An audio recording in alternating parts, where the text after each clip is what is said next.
and welcome to the TwoFiveOh, the podcast where we're shaken, not stirred. I'm Douglas, and with me as always is my co-host, Jonathan. How are you, Jonathan? I'm great. That's it? Well, that's it. I'm what do you want from me? If this is your first time tuning into the TwoFiveOh, we've taken a snapshot of IMDb's top 250s of all time. I'm going to do that again. Do you just want to start from the top? Yeah. As I said, top 250s. Yeah. We'll just start from the top because I. Oh, good start. All right, here we go. Hello and welcome to the TwoFiveOh, the podcast where we're shaken, not stirred. I'm Douglas, and with me as always is my co-host, Jonathan. How are you, Jonathan? I'm great. I'm full of energy. Second take. Let's go. Wow, real keeping the illusion.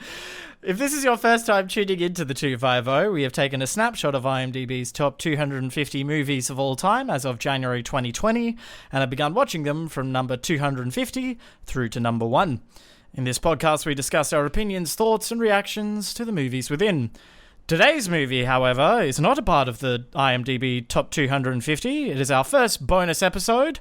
It's our bonus episode number 1, Casino Royale. The 2006 one. Wait, is there another one? Is it? No, I think it's just the one. Am I cooked? I would have sworn. Oh wait, there was no, there is the second one. Yeah. No, there is the second one. Never mind, you're right. Yeah. The good this one. Is the 2006 one. Yeah, the one with Daniel Craig.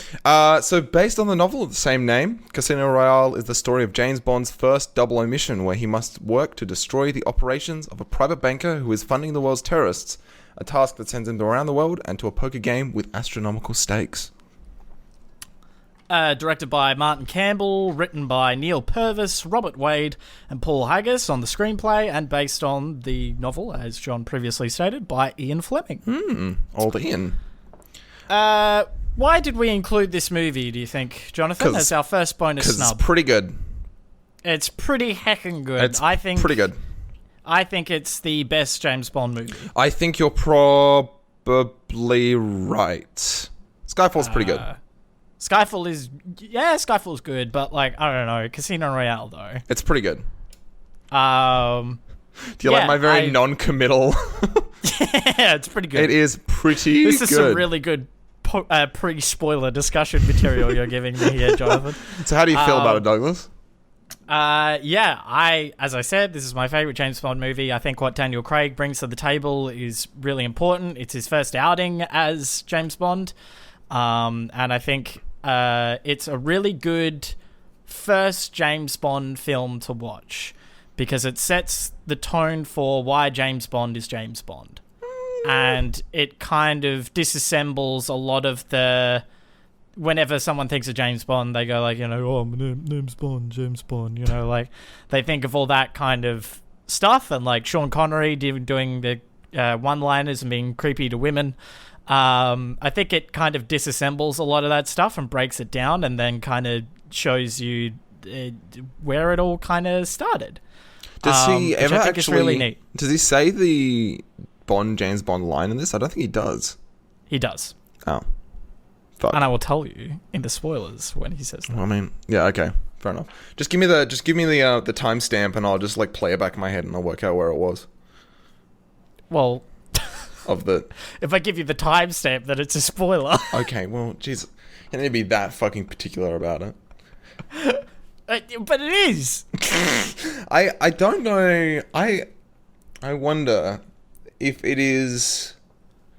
It's a not to get too in depth on it, but it's a study into the character of James Bond a lot more than any other films are. I wonder if it is a good first film to watch because of that. Wondering if maybe... I think it just gives him more humanity. I Okay. think that's the big important thing for me is that you can actually sympathize with James Bond more as a character after having watched this film. If you watch the other films, you're just kind of ooh, action hero, he does the wow. Yeah. Wow! And there's no there's no real connection to who he is as a person. And I think this film gives him a lot of depth and kind of grounding as a human. He definitely feels more human than basically any Sean other Connery. actors, really. Roger Moore. I do have some issues with the story, but I think it's a lot better than once again the previous ones where they're just like horny and rapey and one-sided characters who are just like fucking Ian Fleming wish fulfillment, basically. To quote Sean Connery Sean Connery's James Bond, when he first meets the character of Pussy Galore, you must be joking. Jesus Christ. Oh wait, no, is it? I think it's either you must be joking or I'm sure you are. It's one of those two. Fuck. That's worse. You just know. Oh Lord. But yeah, it's not that. It's not that. So. If let's not think too hard about it. It is a really fucking good action film. Lots of great set pieces. There's there's a lot of good standard room for, James Bond fare. Yeah, a lot of good room for action sequences and the tender moments. The film is, in my brain, very neatly split up into 3 acts. Those 3 acts all kind of play out really, really nicely. So shit, I hadn't really thought about that. Yeah. Mm-hmm. There's a lot of like super, super cool cinematography. I got a lot of notes on those. The 2 big relationships between Bond, M, and the Bond and the it seems dismissive to call her the Bond girl, but the Bond girl are all really, really cool. I really, really like them. M is played by Judi Dench and the Bond girl is played by Eva Green. Vesper. That's not a spoiler. Yeah, no. That's fine. That's a character name. That's fine. I like it a lot for something I didn't really expect, given how some of the other films play out. There's some bits in there where it's just like it's not really like mystery or anything, but he's like investigating basically, and it's like really clever. I thought. Yeah, no, I think, as I said, it's kind of neatly split up into 3 acts, and that first act is like a mystery, and there is a lot of intrigue and espionage to that first act, I think, and that kind of sets off the whole James Bondy vibe really well, but then kind of starts to flip and turn things on its head the more and more the movie goes on, which is quite clever. Cool villain. It all works. It all comes together. Sure.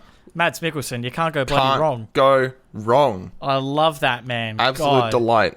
Oh, I'd wet myself. Him and Cillian Murphy. I will... Wait, no. Him, Cillian Murphy, Adam Driver. I will consistently wet myself for those 3 men. Oh, yeah. Get some bloody... And their acting chops. Some adult diapers. Mutton chops. Mutton chops? Absolutely. Wait, does one of them have mutton chops? No. Oh. So, if you want to go and watch this film, definitely go and watch it. I feel like if you know anything about James Bond, which is everybody knows something, it's kind of what you expect, but there's a bit more to kind of dig into it with as well, which is very, very cool. Some good stuff to unpack, which is, very rewarding for an action film, let alone a James Bond film. So, definitely a highly recommended from me. Yeah, no, me too. I like this film a lot. It's the James Bond film, I reckon, to watch if you're going to watch all of them, honestly. Or if you've read the novels, it's probably the closest you can get to Fleming's Bond. Oh, really? Okay. Yeah. Casino Royale is probably, the closest you will see to a novel adaptation of James Bond. So if you're super into the novels and you really like how Fleming portrays Bond in the novels, then Casino Royale will give you that. Huh, okay. Yeah, I haven't read the novels, so can't really comment on that. But Alright, spoiler time. If you listen past this point without watching the film, I will go to your house and unlock all your doors, and I won't take anything, but I'll just leave you very worried. Oh no. Because all your doors are unlocked. That's a bit spooky. Is it a ghost? Can't I just lock them again? Yeah, but it's spooky. Where did I get the keys? You'll never know. So hang on, I'm getting out of my bed and I go to check my door and the door's just unlocked, and I'm like, I could have swore I locked that before I went to bed. And a shiver runs down your spine. Because who unlocked it? Again and I forget about it. It was a ghost. or a burglar. But Or do a the air gremlin. horns. Air horns, yes. Okay. Very good. Good, lock those bitches in. Yeah, well, you kind of set that off in the first episode, so now I feel like we have to just jam. There's got to be some level of continuity in this bloody podcast. I swear to God. I can't believe. No, we're just like so embarrassing now. Jeez. I want to boot it off with the visuals. There's some Go for it. very striking scenes in particular. You know what? I'm being bad at film critique again and not really thinking about the visuals outside of these particular scenes. That's fine. I think they were good. Or these scenes in particular, or the movie as a whole? The films that weren't these scenes, just like the normal quote-unquote shots. Oh, right. Yes. Yeah. Bright and colourful and... Just the angles and stuff, all very... good. I have a big bunch of scenes. The opening is an absolute fucking cracker. Electrifying. The whole thing is shot in black and white, and it's got these crazy like noir style like camera angles. So there's like worm's eye view shots of like people going into a building and like some weird Dutch angles. There's a lot of like close-ups of like pensive looking faces. It's all, you know, like he's the guy that Bond is assassinating is like walking through this office building, and it's like dead quiet, and you're just like, what the fuck is going on? And Bond sitting in the chair in the dark. Oh, it was turning on the lamp. Well, no, he doesn't turn on the lamp, does he? He just kind of announces himself, because the dude who walks in knows he's there, doesn't he? He's just kind of like, he just starts talking to Bond. Oh, does he? I'm pretty sure, yeah. Okay. He's cool as a fucking cucumber is what he is. The dude who Bond is sent to kill. Bond is. Yeah. The Bond, right, yeah. The other dude is kind of stressed out at one point. He's a little bit like... That's shot really, really cool. You've got the bathroom fight, which is like kind of intershot with that particular scene, which is like different again. It's all like super frenetic and it's fucking brutal. Yeah, but it's also the like choreography that is. Woof. Yeah, it's super fun to watch a man get drowned in a fucking public bathroom sink. That's a good time. Yeah. And that whole thing is like shot really grainily, which is that was just really neat. And you know, they've got this whole thing. There's Bond quipping away, and you know, I guess if this is your first film, you come into it and it's he's just this man of pure fucking ego. He's just absolutely holy fucking shit, and he just like exudes that in the first film. The first scene, he's built up to be this like hyper masculine character, you know. And he shoots the dude, and he like falls over backwards, and then it cuts back to the bathroom fight, and he shoots the guy who was on the floor, and it goes to the intro. The barrel. The classic barrel sequence. Yeah, I like how they actually presented the barrel sequence in this film, because normally, I don't know, it's been a bit cheesy in the previous James Bond films. It's normally him walking in and then turning, shooting, and you hear the bang bang bang bang bang bang bang bang bang, and you're like, okay, here we fucking go. All right, okay, yeah. Okay, I'm already ready to walk out of here and fucking buy about a case of Corona and drown myself in it. Very specific. But yeah, I like, again, it's just more subversion of expectations, I think. That's the most important thing that this film does, is because the Bond franchise is so set in stone as to what it was, to have something that is constantly, this movie is just constantly going, hey, you remember that thing that the Bond films have done? Stick it up your arsehole, because we're not doing it yet.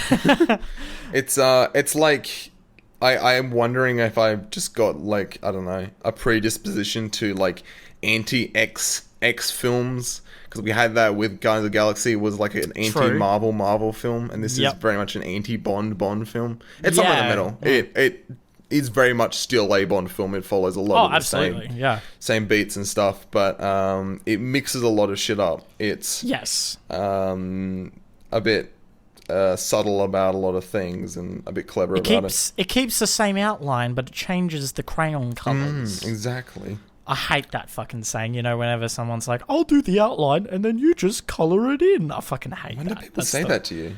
Oh, it's all the time in the theatre industry. Someone's like, I'll give you the outlines and then you take all the fucking Crayolas. And I'll be like, yeah. Thanks, I feel valued. yeah, I really am enjoying this experience. Hell yeah. Yeah, no, I completely agree with you that opening scene is a really good tone setter for this film. It's like, it's probably one of the best scenes in the film, and it's. What did you think of the opening track? I liked it. I think. It's a bit of a hard one to settle on. The real problem with it is that you've got fucking Skyfall. Yeah, is like the one that I go to when I think of like a Bond track, which is just like that thing won a bunch of awards, didn't it? Like or like topped some charts or something. Absolutely, yeah. That thing was a cracker. It was Adele, wasn't it? Yes, yep. Adele's Skyfall is still considered to be the best James Bond theme by a lot of people. Yeah. Mine is kind of bops back and forth between Skyfall, Die Another Day, GoldenEye was really good. There's a lot of really good Bond themes, but I don't know. Again, it almost feels like another thing from Martin Campbell to be like, hey, you know what is normally Bond themes? And we get this really high-profile singer to come in and do this song that is completely relevant to the movie. Why don't we just get this fucking rock as fuck band to come in and just shred on some guitars and go ham? I did find myself like humming the track through the rest of the day, which I think is normally a good sign. And the score kind of brings in some of the harmonies and melodies and stuff like that. It kind of trickles that in throughout the film in the rest of the score. That's another very Bond thing to do, is the composers tend to trickle whatever the harmony and the melody of the theme is. They trickle that in throughout the entire score of the film. And then motifs. Then that's how it gets in your head when you're walking away from the film, is because you've been subconsciously listening to that melody for as long as you have. Like a Christmas ham. Like a Christmas turkey, tang gave toke. Cransman's tan cans. We do a podcast. We talk and people listen. Do they? I don't think they sometimes. Should. I hope that someone's asleep by now. Yeah. If they listen to this podcast to go to sleep. Yeah, no, I think it's an okay track. It's an alright one. Did you know Billie Eilish is doing the track for the next James Bond film? I feel like I read that somewhere. I'm cautiously optimistic. I like what she did. She did a track that kind of went under a lot of people's radars. She was inspired by Roma, which is a really good film, apparently. Haven't seen it. But she did a track where she was inspired off of watching that film. So she wasn't paid to do a song for the film or anything like that. She was just very inspired by watching the film, and she wrote this song. And fuck, I love that song. It's so good. And it kind of really... from what I've read about the film, it really pulls on a lot of what the film brings to the table and then puts it in a very clever musical format. So, yeah, I'm kind of keen to see what she does with No Time to Die. I'm very interested in seeing what that'll come out to be. I think that'll be... I think that's my opinion for the whole next movie is, just... The thing's been in production hell for so long. It's kind of, we're all just like, well, let's see what comes out of the woodworks now. Wasn't Craig wasn't he supposed to finish with Spectre? I believe he was, but somehow or another he got roped back in for one last stint. Money. I'd say so. And this is his official last stint. Like, this is it. I can't wait to watch his next 3 official last stints. So that's going to be cool. I do like Daniel Craig as James Bond a lot, so I wouldn't honestly complain. Although whatever, I don't really like Spectre, whatever. When he first got cast, a lot of people bashed him for, or bashed the casting directors, I guess, for a blue eyes, blonde haired Bond. Yeah. Apparently that didn't fit in with the British kind of appearance that we've had of Bond up until now. And everyone was like, oh, he doesn't look like Bond, he can't be Bond. And then Casino Royale came out and everyone was like, did you say something bad about Daniel Craig? I didn't say anything bad about Daniel Craig. Was it? Oh, no, it was Jeffrey. Jeffrey said something bad about Daniel Craig. That wasn't me. I'm really sorry. We didn't. No. That wasn't us. We didn't say anything bad about Daniel Craig. We promise.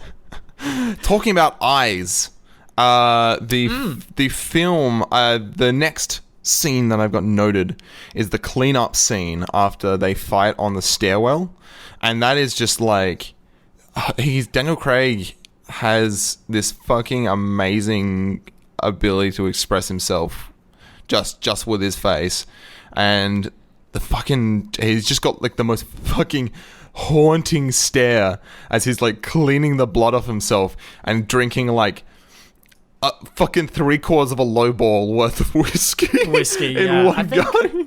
That's a really important scene as well. That's something that we don't see. I don't think we've ever seen in a James Bond film. Is we always see James Bond doing the wham bam thank you ma'am boom bah, but we never see the actual the almost mental and physical aftermath of those fights, on what it takes on Bond's mind. Yeah, I think for one of the themes I want to talk about a bit later, we'll just tie back into that.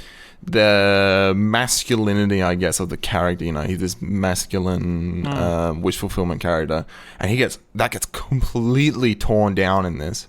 And I guess, you know, double spoiler alert on my thoughts on this. I was kind of bummed out with how it ends. It kind of, all that work seems like it was more or less for nothing, which is kind of sad. How do you mean? The film really, you know, he's this massive ego douchebag, reckless dickhead who just so happens to be very good at shooting people and doing the poker. But the film's like, no, he does all this like reckless shit. He fucking shoots up an embassy. He loses his first 10 million. He fucks up a lot, and the film makes him pay for it. And the film, you know, makes him seem more like a real character by him, like, breaking him down like that. And then, in the end, Vesper dies, and he's just a bitter, cranky cunt, and he's like, okay, I guess I'll go back to being the womanizing whatever. But I think that's, as I said in the intro, it's setting up Bond for why he is Bond. Yeah. I don't want him to be like that, though. Well, he is, though. And I don't want him to be. It makes 5,000% sense. You know? It makes complete 70% sense. It makes complete sense for him to be a reckless, egotistic asshole who is just a hotshot gun, blows up a fucking embassy and thinks he can get away with it because he's a 007 now. And then Judi Dench comes down and fucking rides his ass, and then he's like, oh, well, you know, he's still got the gall to still chase this case because he doesn't give up. He gets in, gets the job done. He's a character of pure ego. And yeah, his pride wouldn't let him just toss away this case. So he keeps on chasing it, and then his emotions start to come in and get in the way of actually finishing the case. But then, you know, the case is quote unquote solved.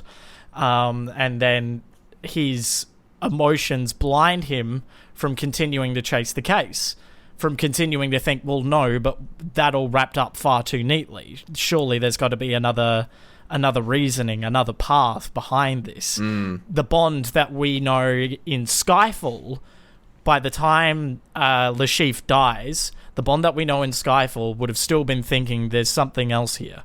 Because why did Mr. White just kill Le Chiffre and not Bond? Yeah. Why did he just kill Le Chiffre and then walk out? You know? Yeah. It doesn't make any sense. Whereas Bond in Casino Royale just accepts that and kind of blindly goes along with it because Vesper is Vesper, and he thinks he's in love, and he thinks that, you know, there is a life outside of being a 00 agent, and he sends off his resignation and everything, and then gets his fucking heart torn out, and then it's like, well, shit, if that's what's out there, and if that's what's going to happen to me, then maybe being a 00 is my best bet. That's his best bet of living a life, is being a 00 agent, because it's the best thing that he can contribute to the world. His skills and his talents are the best thing that he can contribute. Yeah. And that's not going to be sailing around on the ocean with some pretty dame. He realizes that that isn't his life. So I respectfully disagree with you there. They just did Vesper so dirty, man. It's fucked. What do you mean they did her dirty? She gets fucking blackmailed into fucking him and her over, and then she fucking dies because of it. It's like, come on, man. God damn it. Son of a bitch. The thought that I believe I brought up with my good friend Matthew Williams, who is a listener of the podcast and also a thorough enjoyer of the James Bond films, I brought up a thought point with him, I think, the last time we watched Casino Royale, which was, do you think Vesper actually did ever love Bond? And I think absolutely. I think she completely did have feelings for him, but then it was this, I think, watching Bond get to that point, it's almost like watching a puppy, and then someone hands you the gun and you've got to shoot the puppy, you know? It's this painful just watching him go more and more, fall more and more madly in love, knowing that you've got the gun in your hand behind your back and you're going, I have to fucking put this thing down. And yeah, I think Vesper did genuinely have feelings for Bond, but it was, she had to pull the plug when she did. And once she pulled the plug, there was no turning back. Even though Bond was trying to get her out of the elevator and everything, he never would have forgiven her. Yeah. But yeah, I that's the thing. She had not a terrible reason to do what she did, because she was basically trying to protect him, is what M tries to get across. Correct. And with the Algerian love knot and stuff, that shit's set up way early. Yeah, that's true. Anyway, we yeah, sorry, I kind of bounced. That's totally okay. Tangent there for a little bit. That's my bad. There's a couple of other clips I really like. There's the cyanide scene, which is shot really shakily. I love that shit. It's got like a really like low frame rate, and like this fucking cacophony of music in the background, which is like completely different. Tense. The fucking torture scene is shot really well with like this very like grimy look, and there's like some just like gross like Foley like squishing noises and like water dripping and stuff. And I also really like, this is less of a visuals thing, I just fucking loved like the final fight area being the sinking Venetian building. That's so cool. It's a really good set. Fucking awesome. It's so cool. So the film, it has these bits that are just fucking blew my mind. They're so nice. It was a palazzo, and that concept was conceived by Neil Purvis and Robert Wade, who'd seen coverage of the Leaning Tower of Pisa being stabilized in its footings, propped up by gigantic bladders full of air. And so that was how they thought up of having that whole sequence. Shit. They're also the people responsible for Le Chiffre having the bleeding tear duct. Huh. Which I think was another very good little spritz for Le Chiffre. I guess we can rotate to Le Chiffre while we're talking about him. Yeah, go for it. I love a bad guy who's basically an evil Wall Street banker. Yeah. It's so cool. And it's also just like sort of grounded in like a really weird way. It's not a guy trying to laser cut Bond in half. I expect you to die, Mr. Bond. Yeah. It's a dude who's like, and you know, he himself has all these witnesses, Le Chiffre. He has he's got these other, like the terrorists, the different groups are constantly on his back. It's nice to see a Bond villain who has something bigger than him. I think there's a shark that's bigger than the Bond villain. Yeah, I think is a very interesting standpoint. As Qui-Gon Jinn says in episode 1, there's always a bigger fish. How do you like that reference? Is it a good one? That's pretty good. Yeah, Liam Neeson is in this movie. I rated 0 out of 10. Goober fish. Thank you for tuning into the 250. But he's also got the bleeding eye, like you mentioned. He has to use an inhaler, which I don't know if that's actually explained. But he's like, I think it's asthma. Right. I'm about 80% sure. He's just like, he's not a fucking cartoon villain. He is, his kind of intentions, what's driving Le Chiffre is very obvious. Yep. He has a lot of flaws and stuff. He's, gets very angry and stuff and very passionate about things. He's just so fucking good. And I think he's a very good parallel to Bond in a lot of ways, in that they're both reckless, they're both egotistic, they're both come from very flawed and damaged backgrounds, but they're both there because they're the best at what they do. And I think that's, again, a very interesting villain for Bond to come up against, is someone who is pretty much his equal in a lot of senses. Yeah. So, fucking amazing character, and it was like, I guess that's your 3-act structure then. Hey, is your first act does the first act end on the plane scene?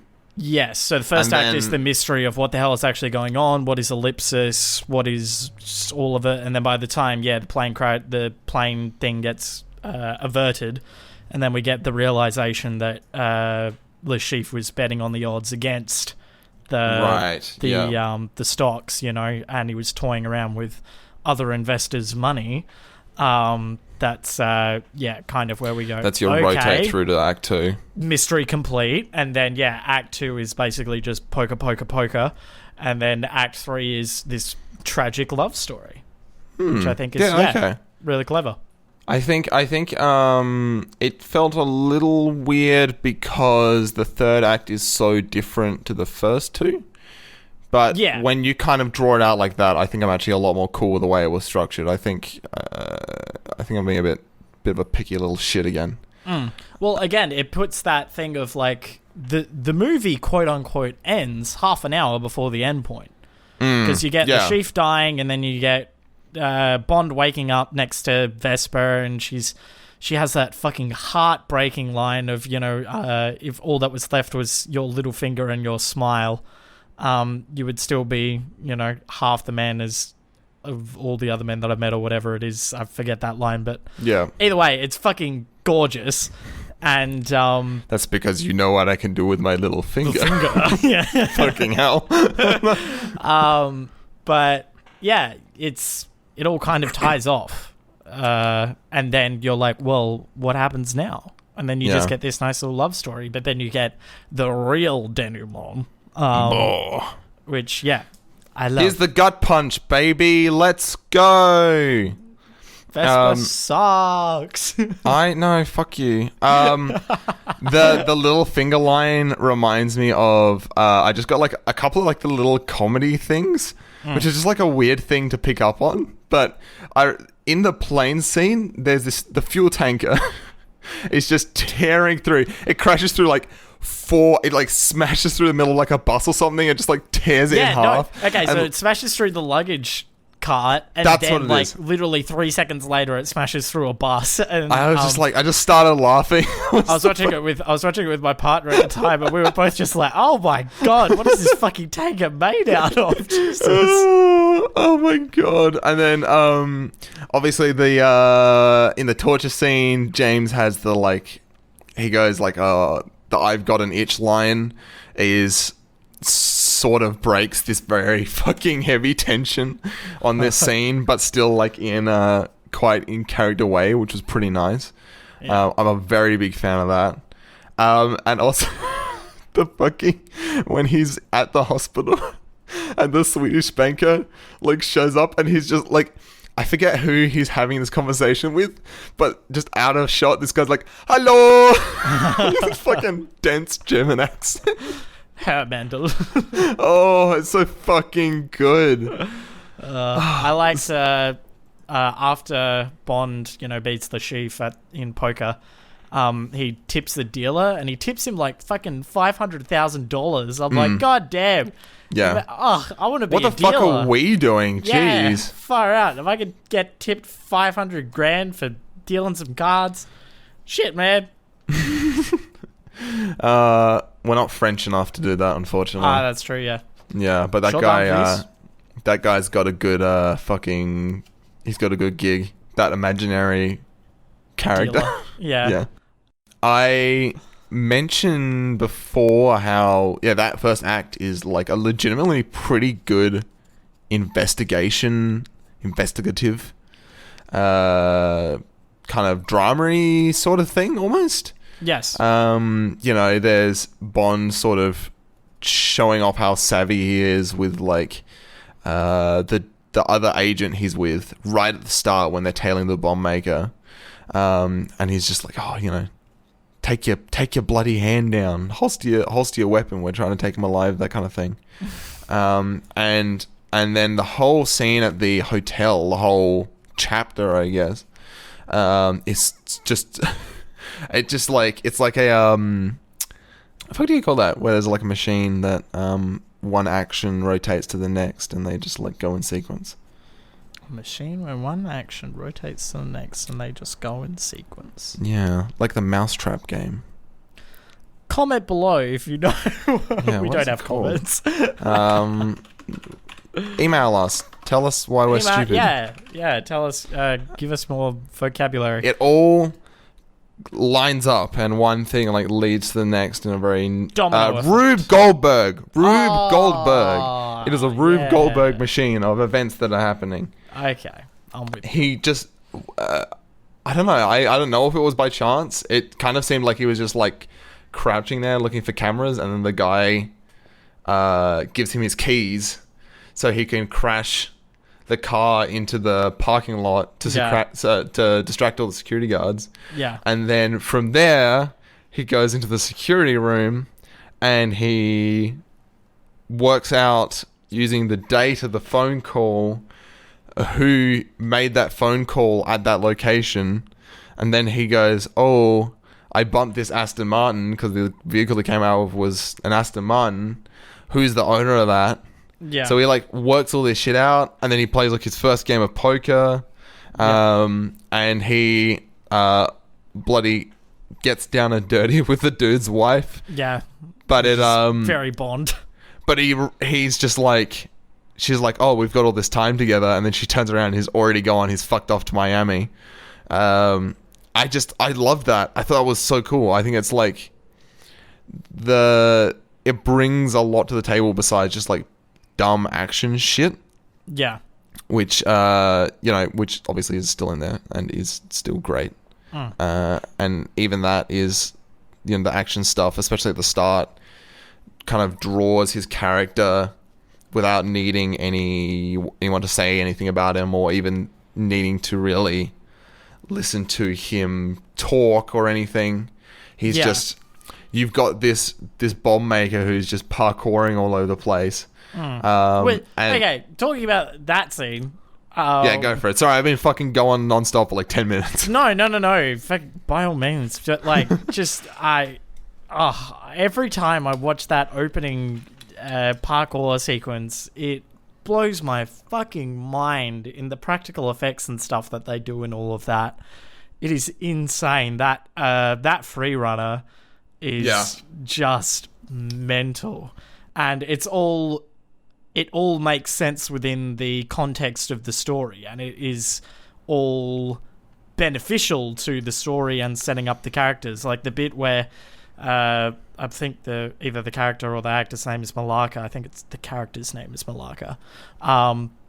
He does when they're in the construction site, and he like vaults through like this tiny little window thing in the top of like a door frame, and then Bond just smashes through it, and then he's just like, okay, where is he? The plasterboard.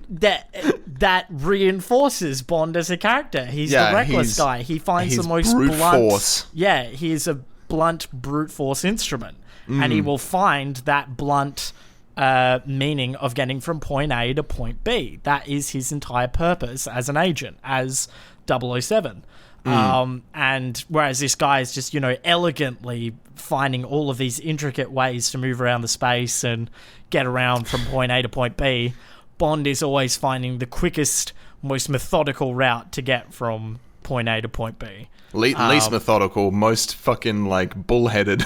Oh, yeah, Just sorry. smash your way through a fucking wall, and he, jumping onto, the other crane, and he, almost fucking scuffs it. Yeah. Grabbing the construction vehicle and plowing through, a fence and all of that construction equipment to chase after him. And, I don't want to climb this wall. I'm going to smash a fucking bulldozer with the fucking scoop all the way up so I can just climb up the top of the bulldozer. Yeah. And obviously, this kind of ends in him fucking shooting up an embassy. Yeah. Which, as M points out, is the only thing that you 100% cannot do. I think this is one of the first James Bond movies where he fails everything. Yeah. He doesn't get any objectives set by MI6 done. Because Le Chiffre dies without revealing any information on the network. Yeah. MI6's money gets lost to the terrorist organization. And Vesper also died without revealing anything.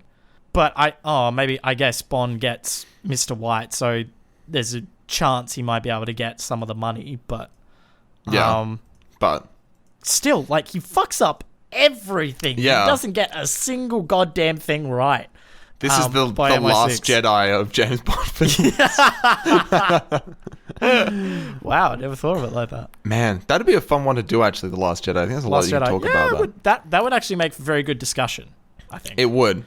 We'd get into some internet fistfights. I think it'd be cool. Yeah, why not? I'm a pretty big fan of that movie. So you've got this whole picture of masculinity that is James Bond. Yeah, he's, Vesper says at one point, she goes, "You can take your own elevator because I can't fit in here with your ego." He's such just a good line. him losing the 10 million by putting it all in on a fucking bet that he didn't have. That he bluffed, yeah. And Vesper goes, "No, we're not giving you more fucking money. Are you kidding me?" Yeah. And he's like, "I could do this." And she's like, "You're a fucking dickhead." And that is broken down a lot, like I've mentioned.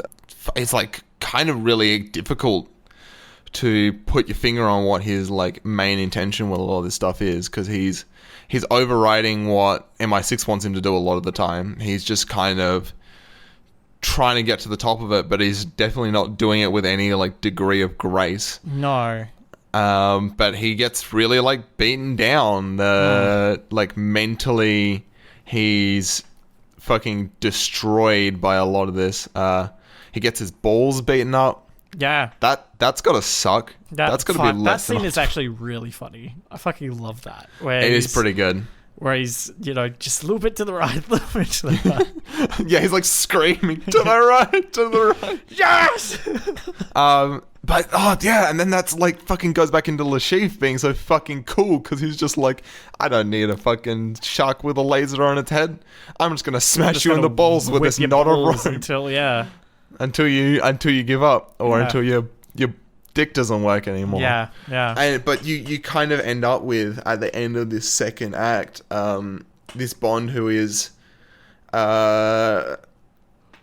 he's completely opened up. There's the surprisingly the bit human, where they're eating dinner, and he goes, "I think I'll call that a Vesper," and she goes, "Because of the bitter aftertaste." And he says, "Because once you've had it, that's all you want to drink." And they're she chuckles, and then he goes, "I thought that was quite a good line." I'm like, "Oh my god!" Yeah, he's an actual human that talks like a real human being. Yeah, it's amazing. Rather than just saying that line and going, and that just cuts to the sex scene. It's just no, he's fuck. He's real. Yeah, I love that so much. That's so good. It bummed me out. I want nice James Bond, alternate universe Casino Royale, where that's not who James Bond is. That's what I've been saying. That's what I want in my head. They go to Venice. She gets a job as an accountant, and he starts working as a A stuntman. Well, you know how this all ties into Quantum, right? Fuck. Yeah, I probably should have actually revised myself on what happens in Quantum of Solace. Well, but the biggest... I mean, Quantum of Solace is not a good movie by any stretch of the Yeah, imagination. exactly. But the biggest bit to take away from it is that Vesper's boyfriend, Yusef Kabira, who's the character's name, had set her up because he was a Quantum agent, and the whole kidnapping was staged by Quantum to force Vesper to become a double agent and then give the money over to Quantum. Oh, okay. So it was espionage within espionage, basically. That makes more sense. Well, how can you not like Vesper then? She What do got you mean? fucked. Oh, absolutely. She got fucked on both sides. Yeah. Everyone's an asshole to Vesper. Yeah. I love her. Yeah, she's So a good sad. girl. The bit with her when she's in the shower after they have the bit in the stairwell. Oh my god. And she's just sitting down in the shower. That bit's got some real the Scottish play vibes. You know, out Sam describe Spot. this. Oh right, of course. The The Scottish play. That's I dare one not is speak the name. Oh, actually, no, Oh, I okay. can. It's Macbeth. I'm not in a Okay. theatre. Yeah. It's only when you're in a theatre you have to call it the Scottish right. play. That's right. That's right. I Because- was sitting there scrambling for the fucking name because some of us have normal jobs. You're like, Hamlet? I was about to look it up. Yeah. Marcello? But it's also just like he's once again that's like a real human moment. He doesn't get fucking rapey. He's just like, I'm really sorry that happened to you, and he's just like a shoulder Yeah, to and cry then, on. very important, after that scene, they both walk out of different bedrooms.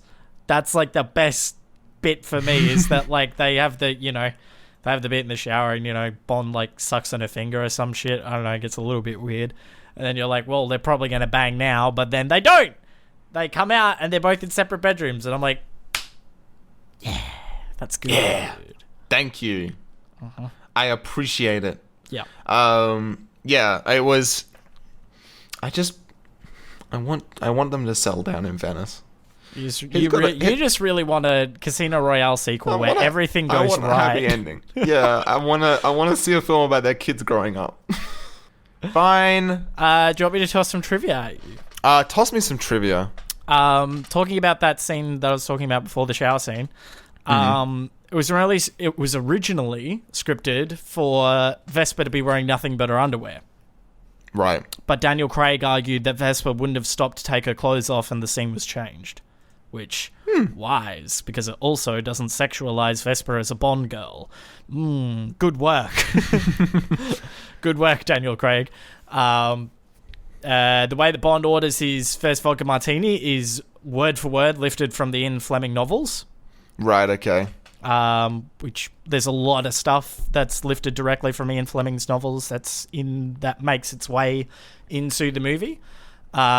There was, I think, 2 parts that the producers, Barbara Broccoli and, bugger, I forget the other producer's name, but there were 2 bits where they really wanted to make sure the screenwriters got in. And that was the Torture of James Bond by Lashif. They really wanted that. And the second was the novel's final line, which is James Bond saying, "The bitch is dead." Yeah. And I think that fucked me up so bad, man. those 2 points are super duper powerful. Because they give a lot of leeway for a lot of things. Lashif's character, James Bond's character, big time for "the bitch is dead." That's the most gut-wrenching line I think that there is in the whole I just don't want to think about it. The producers didn't secure the rights to Casino Royale until 2000 when Sony exchanged them for MGM's rights to Spider-Man. So MGM originally had Spider-Man, and then they were like, hey, you want Casino Royale? And then Sony was like, well, sure. It's still full of the classic Sony hardware in a Sony film. Oh, sure. Shtick. Yeah. He's got a Vaio. Yeah. He's got a Sony Ericsson. I actually realized today on a completely separate situation. This was filmed. No, it was released in 2006. So it was probably filmed in 2005. Yeah. But it's potentially actually the last Bond film that's pre-iPhone.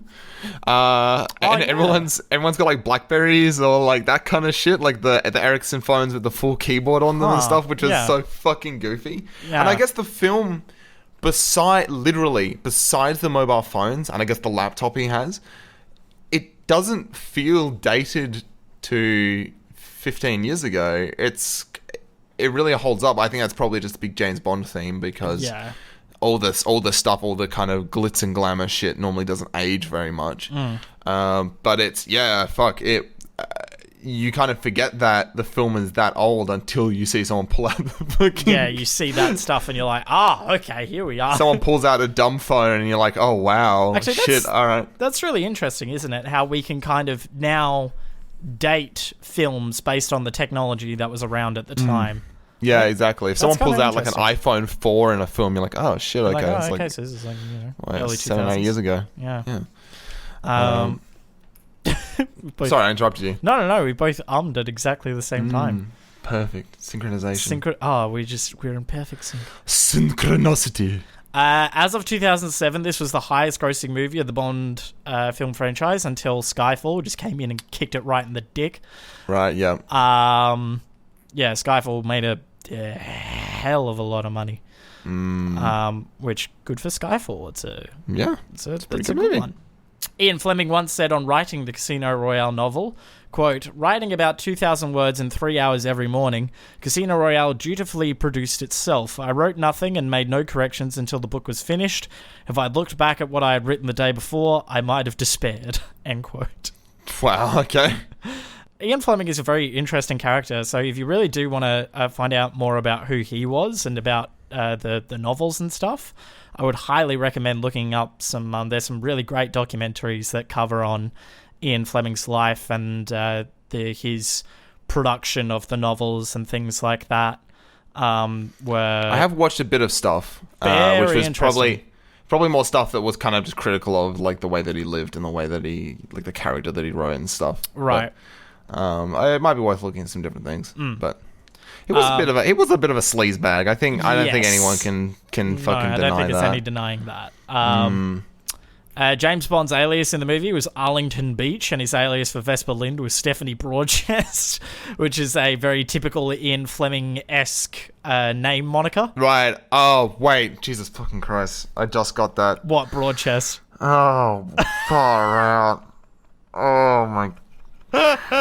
Wow. Today, Jonathan learned. Oh, that's no good. You learn something brand new on this podcast. I wish I hadn't. So Sean Connery, Sir Roger Moore, Timothy Dalton, Pierce Brosnan, and George Lazenby all supported the casting of Daniel Craig as James Bond.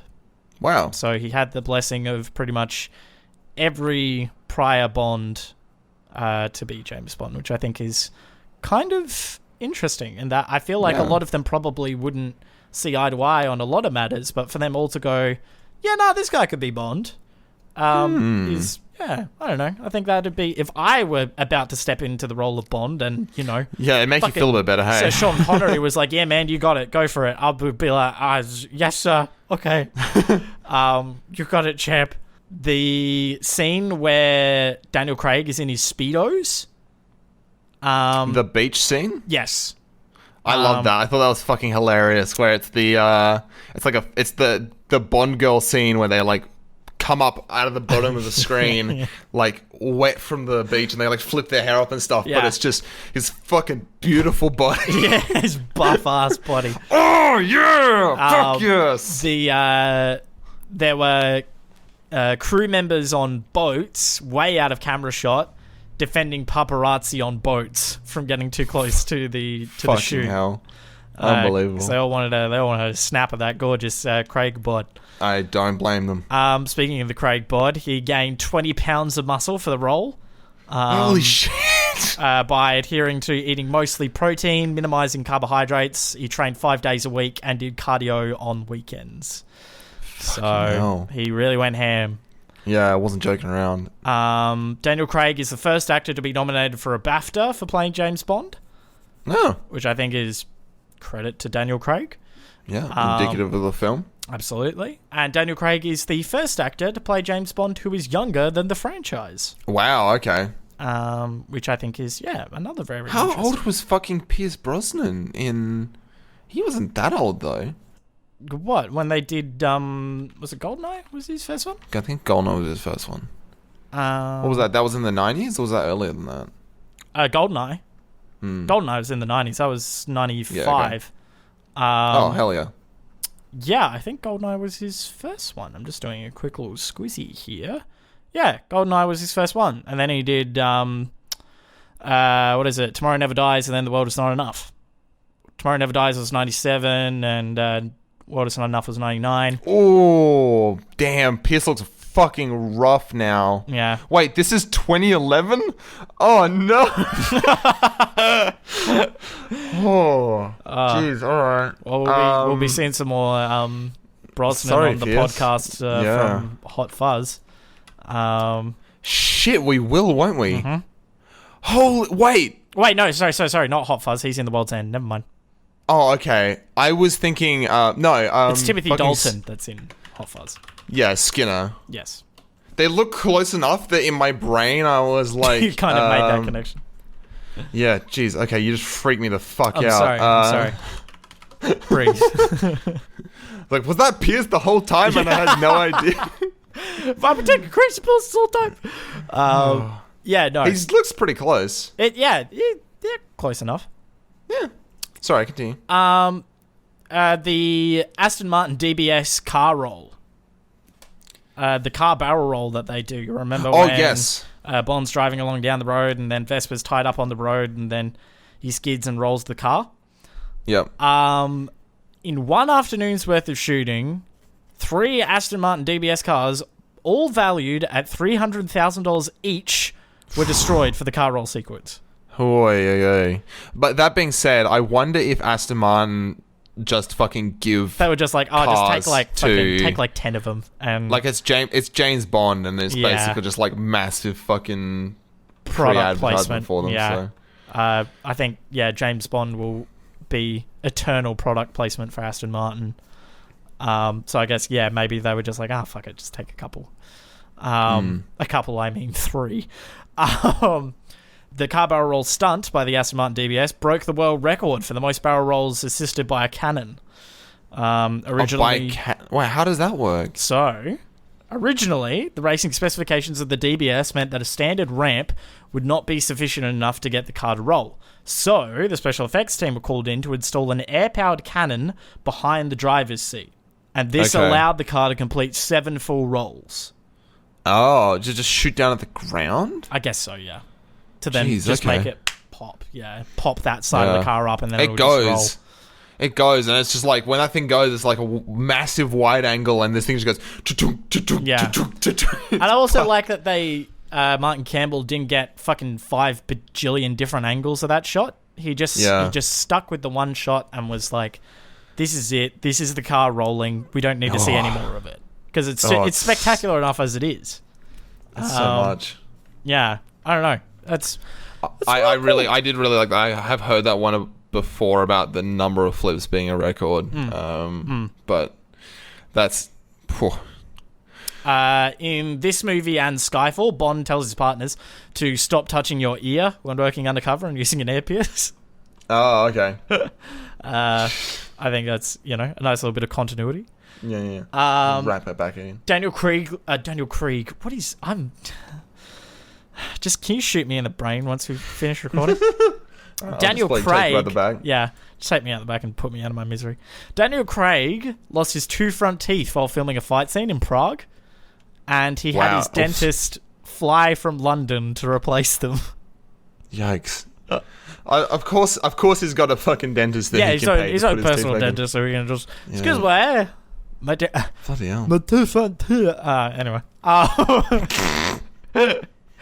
According to Daniel Craig, the only CGI in this movie was to erase safety wires in a lot of the stunt sequences and to integrate the models for the sinking palazzo into the real Venetian location. Right, okay. I think they did obviously, based off reading that, they did the sinking palazzo off location and then CGI'd and then stuck it in. Yeah. Recorded Venetian footage and then just, CGI'd that bad boy right on in there. Far out. But it was a real... Damn. Yeah, they apparently did the whole shebang, the building. But in a controlled environment, obviously, rather than on the bloody Venetian river. Fucking hell. It must be rough to like film those scenes where they're like underwater for so long. Yeah. Like I wonder how many times, like, surely you chop that scene up into like 3 or 4 parts or something, so they're only underwater for a minute at a time or something, because that's like, whew, that's dangerous. Yeah. So I love this bit. It seems so nonsensical, and I love that it's included here. So Roger Moore was reportedly so impressed with this movie that he went out and bought a DVD of it. What do you think of that? Wow, that's... Damn, he really coughed up those fucking $8 for that DVD. Oh boy! Whoa. Mamma mia. And then last bit of trivia that I found reasonably interesting was Quentin Tarantino showed interest in adapting Ian Fleming's novel Casino Royale with an quote-unquote out-of-continuity universe that would feature Pierce Brosnan as James Bond. He claimed his treatment for the Bond movie was different, shooting the movie in black and white, with no classic John Barry theme, no opening title credits or the familiar one-liners, and using voiceover narration in order to incorporate Fleming's text. The movie would have been more film noir, set firmly in the Cold War era, about which time Ian Fleming wrote, and would have been set immediately after the death of Bond's wife, Tracy, in On Her Majesty's Secret Service. It's frequently reported that EON rejected his offer. The truth is, EON would not have been able to hire Tarantino as he refuses to join the Directors Guild, and it's doubtful the Directors Guild would be willing to grant a waiver. Tarantino would not be able to develop a Bond project on his own, as he does not have rights to the character. Right, okay. So, I love that. It sounds that would so have been Tarantino. so weird. Oh, Tarantino Bond would have been so fucking strange, man. So odd. Oh Lord. I'm like intrigued but terrified. Yeah. To envision what kind of a mess would have unfolded from a Tarantino Bond. Yeah. Ay. I don't know. It's, one of those morbid curiosity things. It's like why I went and saw Cats. I like me some Tarantino, but... It was the main... How was Cats? It was... you can... Here's a good segue. You can go to our socials to go and see on what I thought about Cats. Hey! Very smooth. It's always smooth when you say, look at how smooth this is. We do a podcast. You can find us on Twitter and Instagram at 250pod. That's TwoFiveOhPod. TwoFiveOhPod.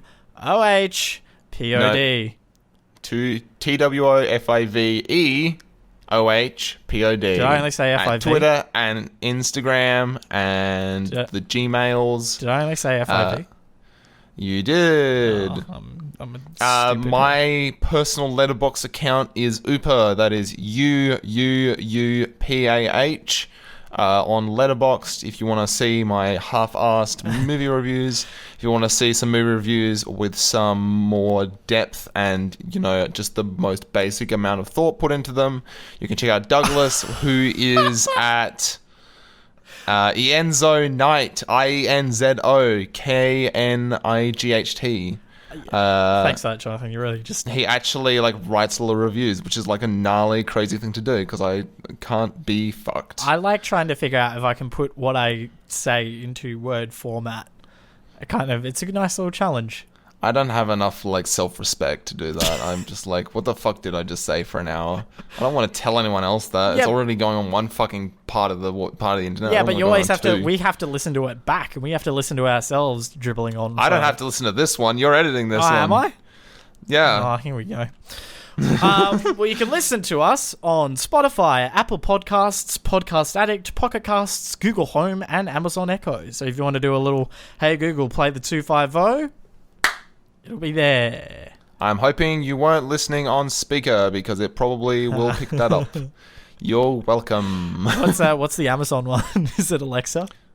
It's Alexa, yeah. Oh, I'm not going to say it. Hey Siri. Yeah, we're trying to get on Podbean. Yep. So that's a work in progress. Actually, it might, by the time this podcast is up, we might hopefully we'll see how we go. If we are there, go check us out. Yeah, go check us out. Go fuck whatever you're currently listening on it. Do Podbean instead. Mm-hmm. They're fine. Do they have? I don't know. Why would you recommend them? Is it just because there's a literally lot of because it's not the fucking client I use. It's just someone I know said that a bunch of people they know use Podbean as their fucking podcast client, and I was like, okay, right. So it's just a very it's the go-to place to go and find podcasts. I don't know. Fuck it. Cough up. Pay for Pocket Casts. It's pretty good. Yeah. Yeah. Check us out. Talk to us on social media. Yeah. Or don't. Maybe don't. Maybe keep it to yourself. No, hey, no. I don't need this stress. Okay. Fucking hell! I got enough going on right now. We have like 5 calls for the audience to engage, and then John just single-handedly destroys. Fucking hell, man! I'm busy. If you want to handle the socials, then sure, you can fucking answer all the inane questions we get. Go for it. Do we get any inane questions? Not yet. Oh, okay. Yeah, this is all a bit. Quite respectful. This is all a bit. Yeah. So you want me to cut this out and then? I don't cut want it back to. here? No. You want cut it out. Okay. Keep it in. Keep it real. Please. Yeah. Please. Yeah. Exactly. The nitty gritty. So you don't want me to edit this podcast? Give the people what they want. You want me to just upload the raw file of what? You know what the people want? What do they want? They want like a dumb rambling ending where we just get quieter and quieter as we say stupider and stupider things as we go into just more and more asinine. And we start to fall. We start to slowly drift away taper off into the What'd you just hit? What was that? I just bumped my fucking water bottle on the side of my desk. You idiot! That's gonna wake them up. Shh. Good. Stop it. Be quiet. Thank you for. It'll all be over soon. Shh. Thank you for tuning into the 250, and we've had a great time talking with you. We'll see you again real soon. Remember, don't watch Spectre. It sucks fucking dick. Fuck that movie. Oh shit. That's a tough call to action at the end of a fucking podcast. I fucking hate that movie. Dude, this is not going to come out good. It's going to get so quiet. We're like... This is terrible. This is the worst fucking episode we've ever made. Oh, now you've woken them up. Good fucking job.